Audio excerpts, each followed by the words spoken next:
Welcome to Manvika WCIS. Please like, share and subscribe. निर्णय लेना और असफल हो जाना, इससे एक बात तो स्पष्ट है कि आप उस भीड़ का हिस्सा नहीं है जो असफल होने के डर से निर्णय ही नहीं ले पाते। आज का प्रमुख टॉपिक है उत्तर प्रदेश की विद्युत परियोजनाएं। सबसे पहले जिस तरीके के प्रश्न प्रतियोगी परीक्षाओं में पूछे जाते हैं तो उनके आधार पर ही डेटा तैयार किया हुआ है। तो सबसे पहले देखते हैं 31 दिसंबर 2023 तक की स्थिति के अनुसार यूपी में विद्युत की कुल संस्थापित क्षमता है कितनी। वह है 31,521.35 मेगावाट।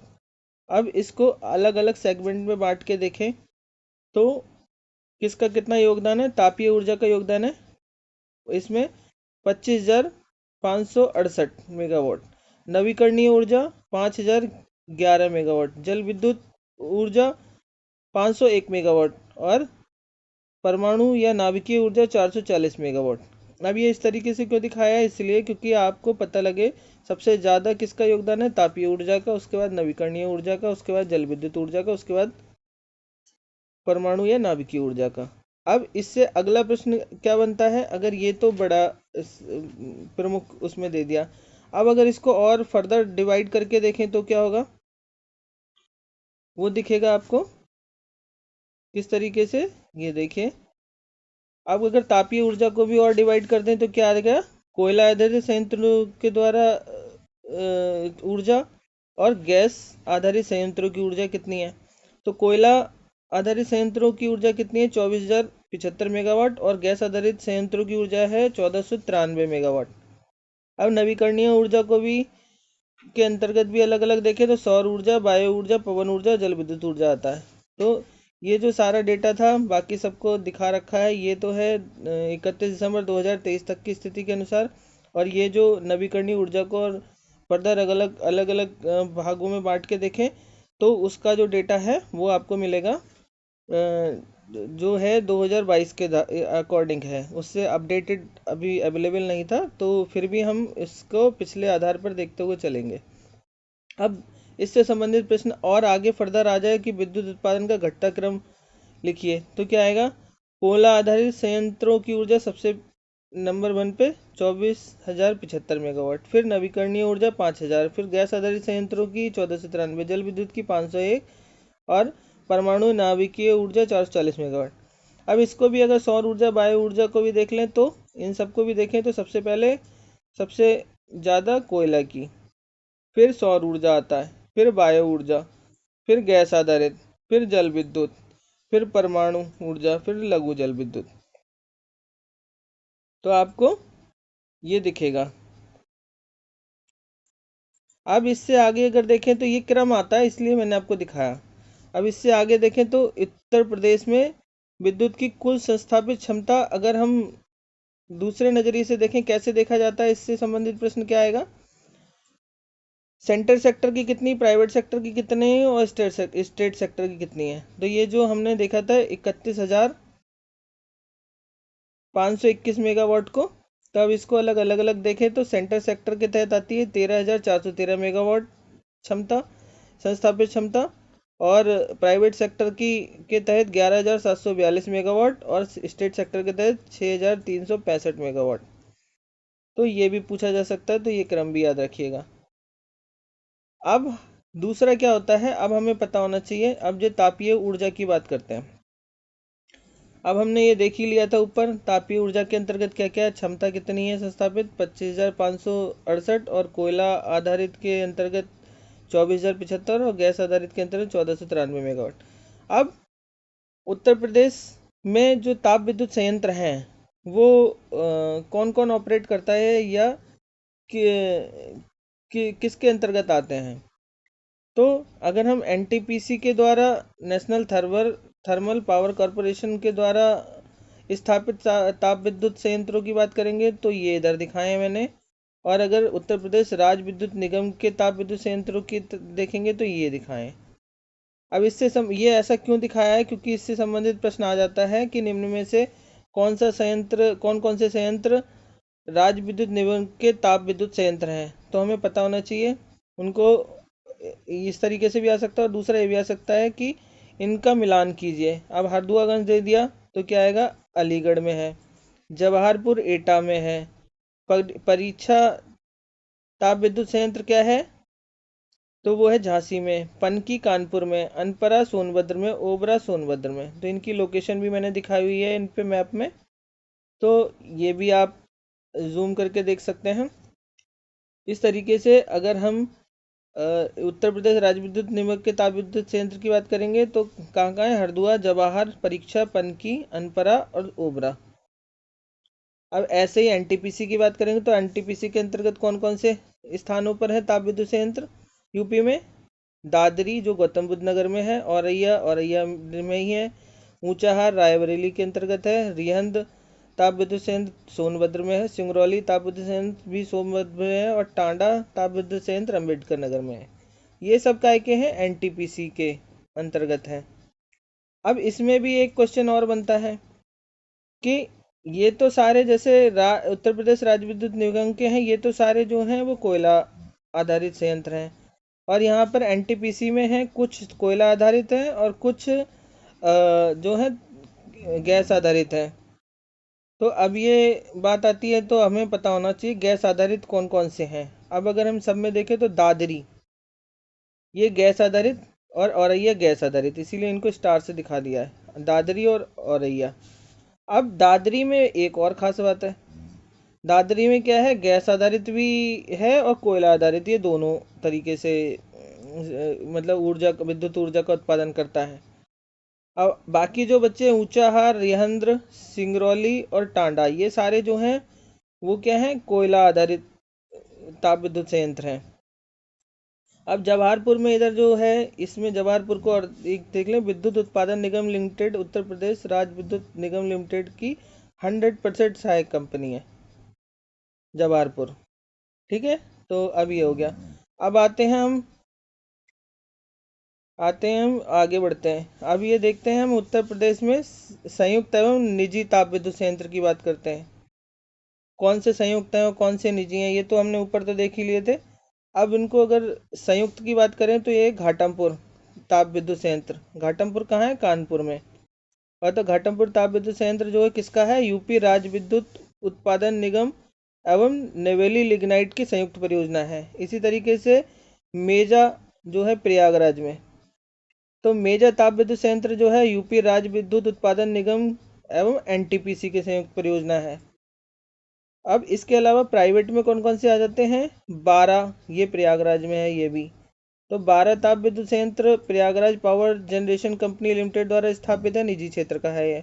ऐसे ही रोजा ताप विद्युत संयंत्र रिलायंस पावर लिमिटेड द्वारा स्थापित है, कहाँ, रोजा शाहजहाँपुर में ये। और ये जो है आपका, नहीं, रोज शाहजहाँपुर वाला ये है, अभी दिखाते हैं, एरो गलत लग गया।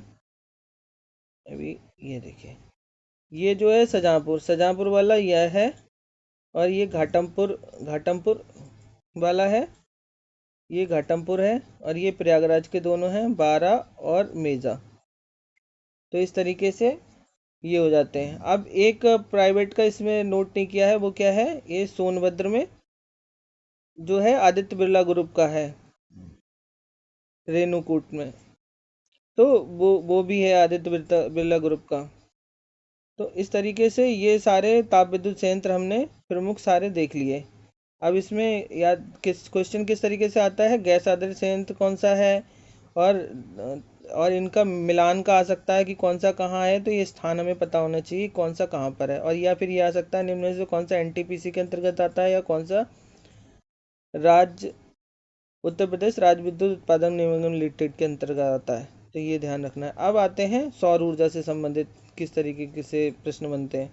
सबसे पहले हमें पता होना चाहिए उत्तर प्रदेश सौर ऊर्जा नीति 2022 के बारे में। तो ये प्रश्न बनेगा, उत्तर प्रदेश सौर ऊर्जा नीति 2022 को कब मंजूरी मिली थी, 16 नवंबर 2022 में। और ये नीति कितने वर्ष के लिए लागू है, 5 वर्ष के लिए लागू है। इसके लिए क्रियान्वयन एजेंसी कौन सी है, तो उत्तर प्रदेश नवीन एवं नवीकरणीय ऊर्जा विकास एजेंसी, जिसे कहा जाता है यूपी नेडा के नाम से जानते हैं, यूपी नेडा से जानते हैं। इस नीति का लक्ष्य क्या है? 22,000 मेगावाट बिजली उत्पादन करने का लक्ष्य तय किया गया है इस नीति के अंतर्गत अगले 5 वर्षों में। तो ये इसमें को भी अलग अलग डिवाइड करें तो सोलर पार्क से 14,000 मेगावाट, सोलर रूफटॉप से 4500 मेगावाट, सोलर रूफटॉप आवासीय से 1500 मेगावाट और पीएम कुसुम योजना के तहत 2000 मेगावाट। तो अभी देखिए 4500 प्लस 1500 6000 और 2 8000 और 14,000 मिला के कितना हो गया? 22,000। तो ये इनको डिवाइड कर दिया। अब इस नीति के तहत किस शहर को सोलर सिटी के रूप में विकसित किया जा रहा है? तो वो है अयोध्या शहर। तो अयोध्या शहर को किया जा रहा है। अब आगे देखते हैं अयोध्या में ही यह किस तरीके से सोलर सिटी विकसित किया जा रहा है। तो इसको आप समझ सकते हैं। अयोध्या में 40 मेगावाट का सौर ऊर्जा प्लांट लगाया गया है और 2500 से ज़्यादा सौर ऊर्जा से चालित स्ट्रीट लाइट्स लगाई गई हैं। सरयू नदी में सोलर बोट चलाई जा रही है और कई स्थानों पर सौर ऊर्जा चालित वाटर एटीएम लगाए गए हैं और लगभग 40 चौराहों पर सोलर ट्री लगाए गए हैं। तो इस तरीके से सोलर सिटी बनाया जा रहा है। अब ये क्या अयोध्या को ही बनाया जा रहा है? नहीं, यूपी में अयोध्या और वाराणसी के अलावा 17 महानगरों को सोलर सिटी के रूप में विकसित किया जाएगा सौर ऊर्जा नीति के तहत। तो अब ये तो हमने देख लिया। अब इसके बाद में हमने देखा ही था नवीकरणीय ऊर्जा में हमारा कितना है योगदान? 5011 नवीकरणीय ऊर्जा 5011 मेगावाट। अब इसके अंतर्गत क्या क्या आता है ये तो आप देख ही चुके हैं। अब इसमें क्या होता है आप जानते हैं, एक तो सोलर फोटोवोल्टाइक पावर प्लांट्स होते हैं ये, और दूसरा अब इसी सोलर फोटोवोल्टाइक के अलावा ये फ्लोटिंग सोलर पावर प्लांट लगने लगे हैं। फ्लोटिंग मतलब किसी तालाब पर या किसी झील पर किस तरीके से फ्लोटिंग टाइप के ये सोलर पैनल्स लगा के उनसे जो मतलब बिजली का उत्पादन किया जा रहा है। तो अब ये एनटीपीसी की उत्तर प्रदेश में सौर आधारित प्रमुख परियोजना की बात करेंगे तो कौन कौन सी हैं ये हमें पता होना चाहिए। बिल्हौर कानपुर में है, दादरी गौतम बुद्ध नगर में, ऊंचावार राहरबरेली में, सिंगरौली सोनभद्र में, औरैया और रिहंद सोनभद्र में। अब हमने एनटीपीसी की तो देख ली ये। अब इसके बाद में हमें एनटीपीसी की ही ये पता होनी चाहिए कि उत्तर प्रदेश में पहली तैरती हुई सौर परियोजना कहाँ पर है स्थापित की गई है। लेकिन की किसने है? वो एनटीपीसी ने ही की है। कहाँ पर की है? औरैया में। औरैया में भी कहाँ? दिव्यापुर में। दिव्यापुर एनटीपीसी औरैया। कितनी क्षमता है उसकी? 20 मेगावाट उत्पादन क्षमता। तो ये हमें पता होना चाहिए, ये मोस्ट इम्पॉर्टेंट है। और बाकी ये स्थान हमें पता होने चाहिए एनटीपीसी के जो सौर आधारित परियोजना कहाँ पर है। अब आते हैं उत्तर प्रदेश में ही, ये तो एनटीपीसी के ऊपर देखी थी। अब उत्तर प्रदेश में बुंदेलखंड सौर ऊर्जा लिमिटेड की सौर आधारित प्रमुख परियोजनाएं कौन सी हैं? तो ये हैं कालपी, मिर्ज़ापुर, माधोगढ़ और जालौन में। अब ये बुंदेलखंड सौर ऊर्जा लिमिटेड क्या है? एनएचपीसी यानी कि नेशनल हाइड्रो पावर कॉरपोरेशन और यूपी नेडा की संयुक्त परियोजना। तो अब ये तो हमने देख लिया। अब इसके अलावा हमें अगर और जानकारी होनी चाहिए तो क्या होनी चाहिए? वो ये होनी चाहिए कि उत्तर प्रदेश की तो देख ली हमने पहली। अब भारत की सबसे बड़ी अगर पूछा जाए तैरती हुई सौर ऊर्जा फ्लोटिंग टाइप जो है सोलर एनर्जी प्रोजेक्ट कौन सा है? तो वो है एनटीपीसी का रामागुंडम तेलंगाना में। ये क्या है? 100 मेगावाट का। अब भारत की सबसे बड़ी तैरती हुई तो देख ली। अब इसके अलावा एनटीपीसी ने ही जो और कौन कौन से जो फ्लोटिंग टाइप के संयंत्र लगा रखे हैं सोलर संयंत्र, वो कौन कौन से हैं? रामागुंडम के अतिरिक्त केरल में है कायकुलम, गुजरात में है कवास, आंध्र प्रदेश में है सिमाद्री। तो ये भी पता होने चाहिए फ्लोटिंग टाइप की बात करें। और यूपी का औरैया हमने देख ही लिया। अब ये हमारा सोलर से रिलेटेड जानकारी हो गई। अब देखते हैं उत्तर प्रदेश की प्रमुख जल विद्युत परियोजनाओं को। अब जल विद्युत परियोजनाओं के बारे में, जल विद्युत ऊर्जा की वो संस्थापित क्षमता कितनी है? 501 मेगावाट। अब ये कहाँ कहाँ हैं? सहारनपुर में कौन कौन सी हैं? खारा जल विद्युत परियोजना। तो ये किस नदी पर है? आसन नदी पर। बेलका और बावैल ये पूर्वी यमुना नहर पर हैं। तो ये किस नदी पर हो गई? यमुना नदी पर। और ऐसे ही मुजफ्फरनगर की बात करते हैं तो मुजफ्फरनगर में कौन कौन सी हैं? निर्गजनी और चित्रौरा ये किस पर है? ऊपरी गंगा नहर में पर, और इसलिए ये किस पे हो गए? गंगा नदी पर। ऐसे ही मेरठ की बात करते हैं तो सलवा और भोला ये किस पर है? ऊपरी गंगा नहर पर, ये भी, तो ये भी गंगा नदी से संबंधित हो गई। अब आते हैं झांसी में कौन सी है? तो झांसी में है शीतला जल विद्युत परियोजना, ये किस पे है? बेतवा नदी पर। अब ललितपुर की बात करते हैं तो ललितपुर में दो हैं, माता टीला और राजघाट, ये किस पर है? बेतवा नदी पर।